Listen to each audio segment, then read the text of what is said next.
Low ನನ್ಗೆ ಹೇಳೇ ಇಲ್ಲ, ನೀನು ಓಡಿಸ್ಬಿಟ್ಟವ್ರೆ ಮನೆಯಿಂದ ಎಲ್ಲ ತುಂಬ್ಕೊಂಡ್ ಬಂದ್ಬಿಟ್ಟವನೆ.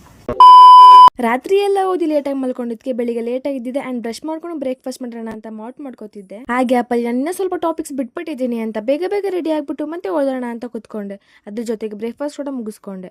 ಮನೆಯಿಂದ ಹೊರಟು CBSಗೆ ಬಂದೆ. ನನ್ನ ಫ್ರೆಂಡ್ CBS ಅಲ್ಲಿ ವೆಯ್ಟ್ ಮಾಡ್ತಾ ಇದ್ರು. ಅವ್ರನ್ನ ಕರ್ಕೊಂಡು ಕಾಲೇಜ್ ಬಸ್ ಹತ್ಬಿಟ್ಟು ಅವ್ರನ್ನ ಇಮಿಡಿಯೇಟ್ ಮಾಡಕ್ ಸ್ಟಾರ್ಟ್ ಮಾಡಿದ್ವಿ. ನಾವೀ ಕಾಲೇಜಿಗೆ ಬಂದ್ಬಿಟ್ಟು ತಮ್ಮ ಮಾಡ್ಬಿಟ್ಟೆ ಕಣೋ ಅಂತ ಇವನಂತವನು.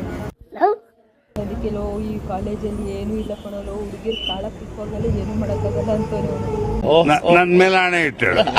ಕಾಳಕದಲ್ಲಿ ಪರವಾಗಿಲ್ಲ ಹುಡುಗರಾಗ ಇನ್ಸ್ಟಾಗ್ರಾಮ್ ಅಲ್ಲಿ ಸಿಗ್ತಾರೆ ಅಂತ ಅವನಂತವ್ ನೋಡು. ಲೋ ನನ್ಗೆ ಹೇಳೇ ಇಲ್ಲ, ನೀನು ಅವ್ರಿಗೆ ಹೇಳ್ಬಿಡ ಕಣೋ ಅಂತ ಅವನು. ಎಕ್ಸಾಮ್ ಸ್ಟಾರ್ಟ್ ಆಯ್ತು ಅಂತ ಪಾಪ ಪ್ರದೀಪ್ನ ಅವ್ರ ಮನೆಯಿಂದ ಓಡಿಸ್ಬಿಟ್ಟಿದ್ರು. ಹೆಂಗ್ ತಿಂತವನ್ ನೋಡು.